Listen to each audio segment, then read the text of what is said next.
I was hoping to maybe start the episode by saying, welcome back to Bouncing Back with Norwich City and also England, but no, we're not the England manager because Sean Dyche is still there because he's only gone and won the whole tournament, hasn't he? And he's done it in style, beating Poland 3-0, and he's won it with 4-4-2 as well, as if he's actually done that. Didn't even have the decency to play Nick in goal. I mean, oh, great. Well done, Sean, I guess.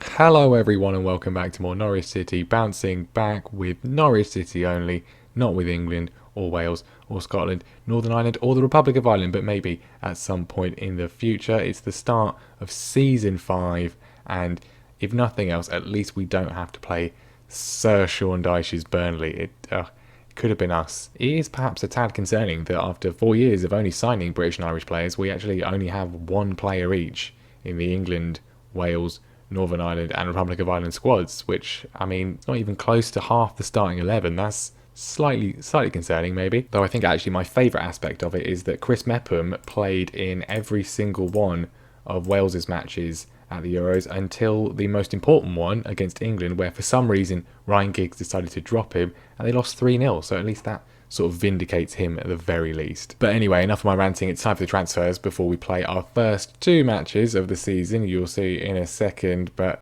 it's been an interesting summer. We've made 3 major additions, could be another one, but this is probably going to be it. We'll talk about that later on.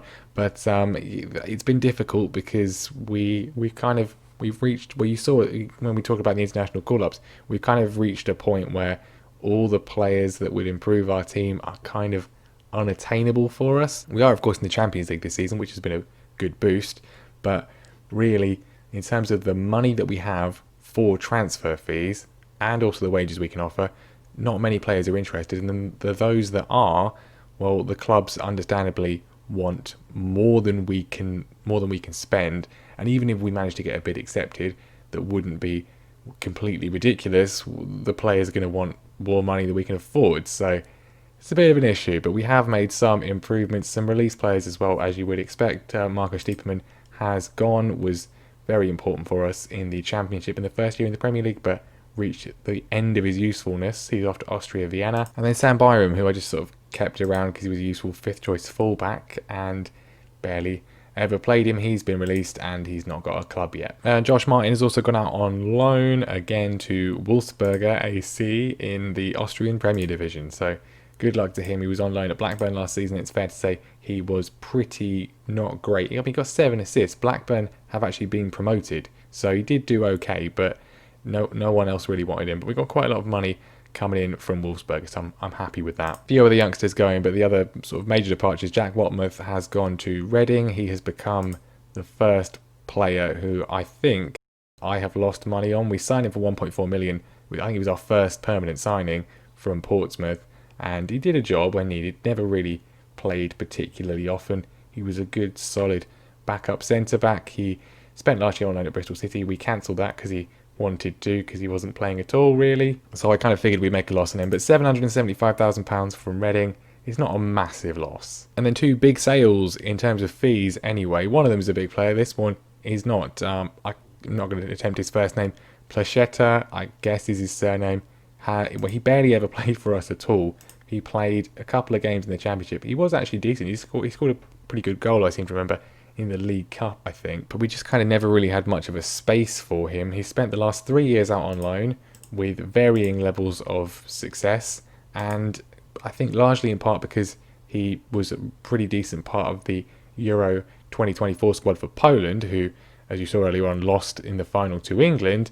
We've actually been able to get quite a lot of money for him. £17 million, potentially rising to 25.5 from Bournemouth, who are still in the Championship. They failed to get promoted. They lost the playoff final. I think that's quite good business and has allowed us to invest quite a lot. I mean, physically pretty good. His pace and acceleration are crazy, but otherwise nothing really particularly special. And then the other departure, the biggest departure of all, probably of the whole save so far, you could argue, Ronaldo Vieira has gone to Bayer Leverkusen for £19.25 million.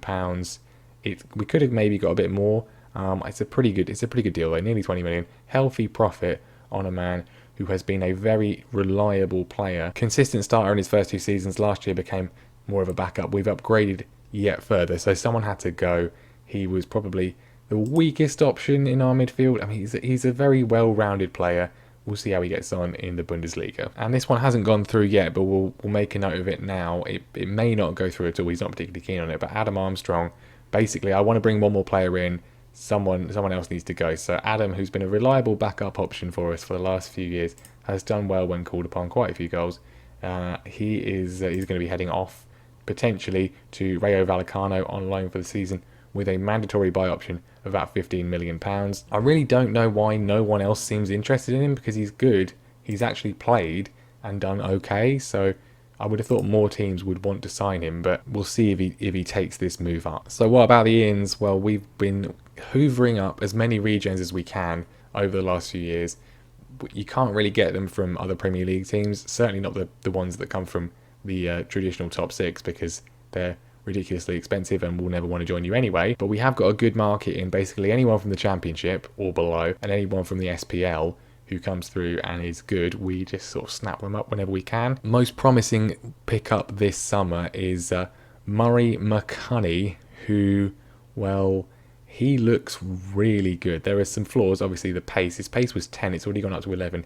But at the age of 17, finishing of 16, composure of 17, first touch of 17, yes, he could be pretty spectacular. He's another good striker for the future, but we needed a striker for now as well. Someone to compete with Adam either. Adam is amazing, I love him, but he does have spells where he doesn't really score that much. We need someone who can come in, be a bit stronger, more consistent than Adam Armstrong was, and, well, we've signed Callum Wilson. Now, there is one major drawback to this. He's 32 years old, and we have spent 12 million for him. It could potentially rise to 19.5 million. If it does, though, that will mean he's been really, really good, so I don't mind too much. Although he is 32, he's still got 16 finishing and 15 composure, 16 pace, 14 acceleration, natural fitness of 16. It's Callum Wilson. It's Football Manager. You know how it works. Last season, he got 19 goals for Newcastle. I'm hopeful it's going to be a good signing and it's going to be a reliable backup option for us. Not the most long-term option, but for this year, next couple of years maybe, this is the kind of player we need to really push us on to secure regular Champions League qualification and maybe even go beyond that. So as well as a potential lack of goals if certain players aren't in form, I also wanted to address creativity from midfield, which comes from our other two signings. And Lewis Cook is the player I wanted to sign for a long time. Never been able to, despite the fact that Bournemouth have been relegated a couple of times. He's always signed a new contract and not been interested, or they wanted really crazy money for him. We have got him now though, and we got him for a very good price because Bournemouth, as said, did not get promoted. £22 million is all we've had to pay, potentially rising to 26, which I think is still going to be a bargain. Has had his best season of the save so far in the Championship last year.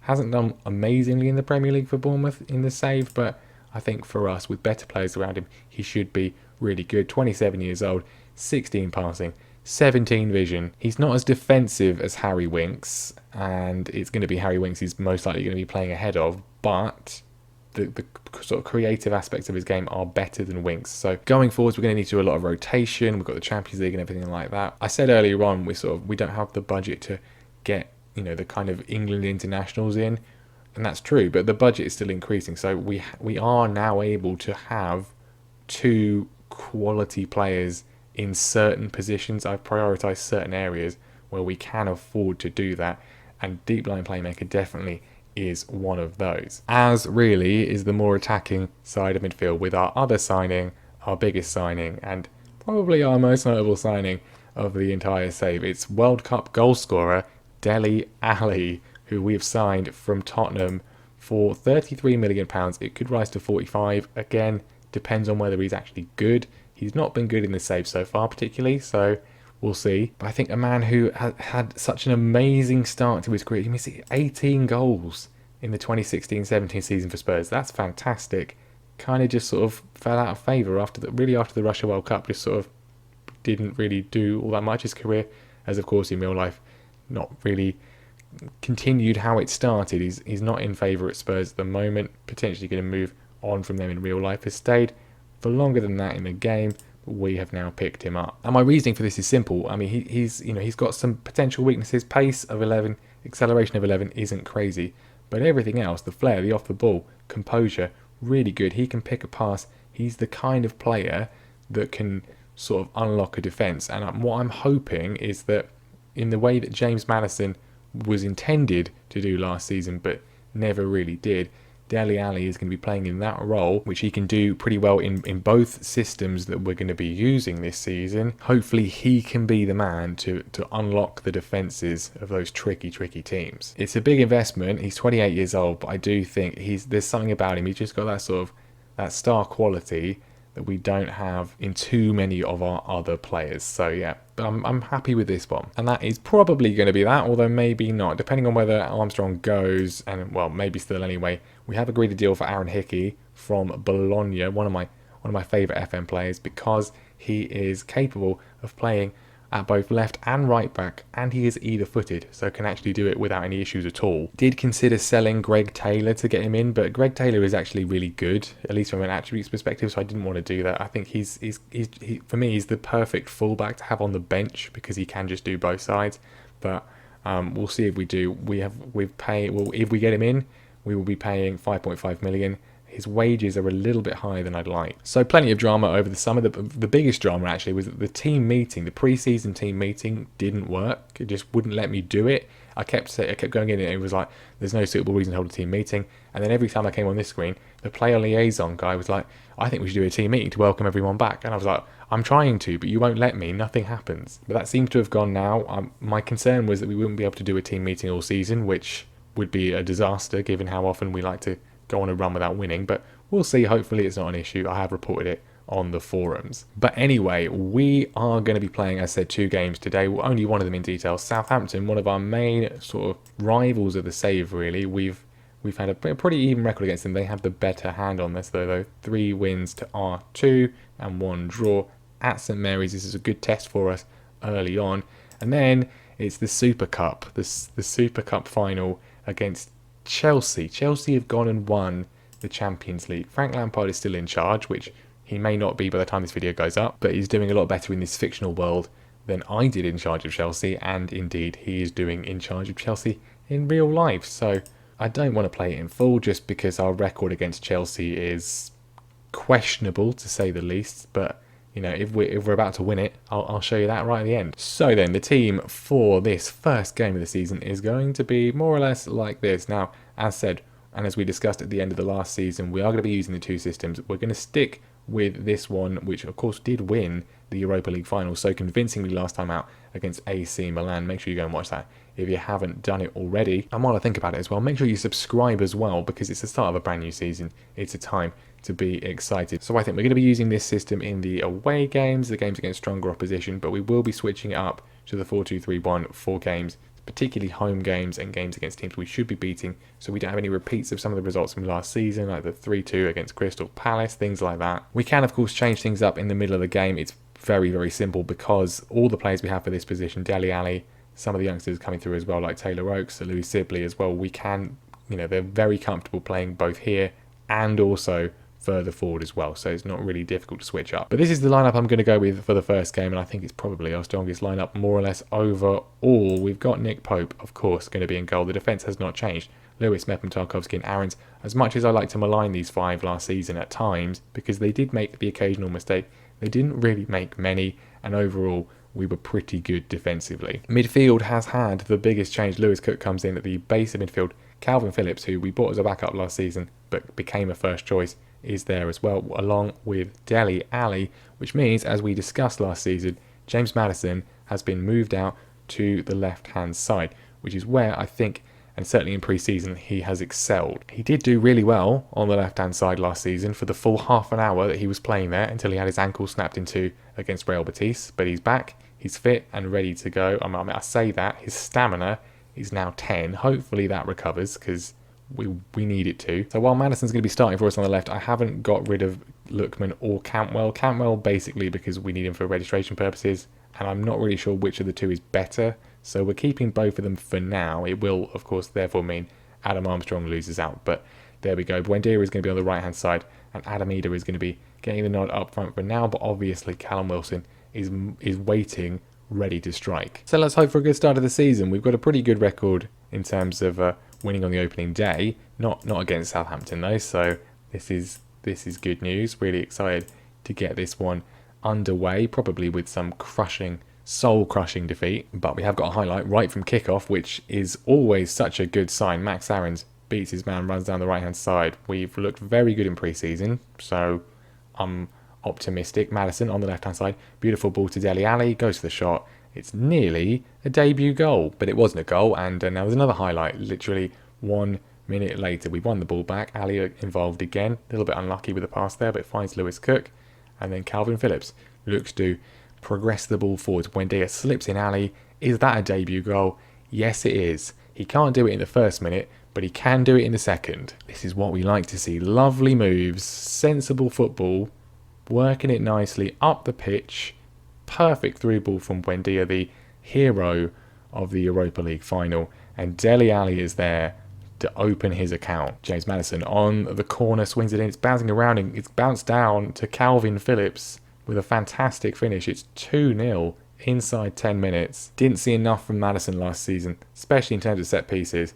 But that is a beautiful delivery. Chaos in the Southampton penalty area, and Phillips profits from that. 10 minutes in, we're running rampant here, but we've given the ball away. That was sloppy, and Southampton looking to break forward. Mepham intercepts it, and we look to work out from the back as well. Buendia picking up the goal kick. He's driving forwards. Dele Alli heavily involved. Acres of room for him. Whips it in to the goal. Second of the game and season and time at the club for him. That was a beautiful finish and a beautiful counter-attack. Mepham intercepted it. We were able to quickly progress it forwards. And, great run from Buendia. The finish from Dele is fantastic. We've won it back again. Dodgy goal kick from Southampton. It's nice to see when the opposition are doing that. Swings out to Buendia, who's just been cynically taken down. It looked like it was inside the box. Apparently it's not a penalty, it was outside. It was a foul, but it was outside the box. Are we going to actually see it? Buendia is taking this one. He's usurped himself over Maddison. It's a good effort from Ali on the hat-trick. At half-time, it's 3-0 away from home against the team we usually struggle against. That's really good. I'm very happy. Second half hasn't really involved all that much, but we've got such a good lead from the first, which we've just extended, that we don't need to worry about it at all. Lookman off the bench.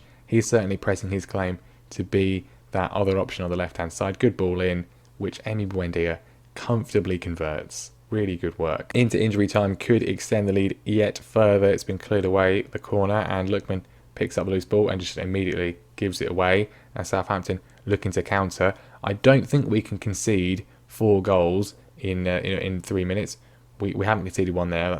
That's a relief. We don't concede any, and it's a 4-0 opening day win away from home against a team that we normally struggle against. There were signs last season that we were becoming a bit more of a force, and there was kind of a false dawn in some ways, but this one is certainly a good start. And as debuts go, Dele Alli there was pretty spectacular. We like that one a lot. So that was good. Less good from the sort of financial juggling perspective. Adam Armstrong has rejected a move to Rayo Vallecano, so yep. No one else is interested. Alright, given how brilliant that opening day win was, we're not going to dwell too much on the Super Cup. I'll show you anything if we score, if we win, and then you'll just see the final result. But if we're probably going to lose 6-0 or something to the team we just can't beat, then I'm not going to dwell on that one. It's been a good day.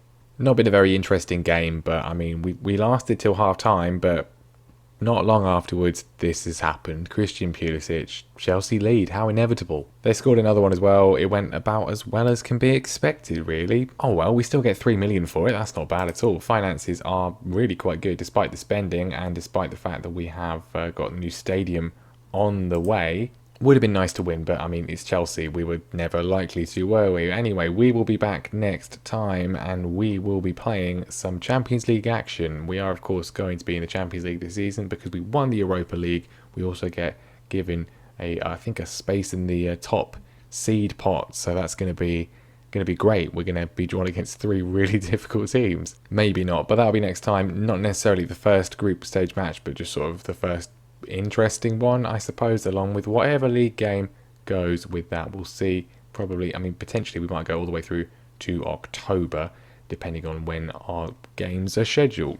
But that is going to be that for today. Thank you very much for watching. Make sure you leave a like if you enjoyed it. But let me know what you think of the transfers down below. Is this going to be enough to push us on? Is there anywhere else we need to maybe look to strengthen as we go further forwards? I think, well, there were potential improvements we could have made to the defence, for example, but we just didn't. We don't have the wage budget or the squad space to be able to do it. Make sure you subscribe as well so you don't miss what happens in the rest of the season. Can we push on? We have consistently been consistent, I suppose. I mean, since winning the championship, 6th, 5th again, albeit with a lower points tally, but we did win the Europa League and therefore we're in the Champions League. So the aim has got to be getting in those automatic Champions League spaces in the league this season. And maybe, just maybe, we might move up from favoured personnel. Favoured personnel, we've been in there since we won the championship. We just won the Europa League. I mean, can you imagine if the Norwich City manager actually got the team promoted? If Daniel Farke does this, if he gets the team promoted this season, then they finish 6th, 5th and win the Europa League,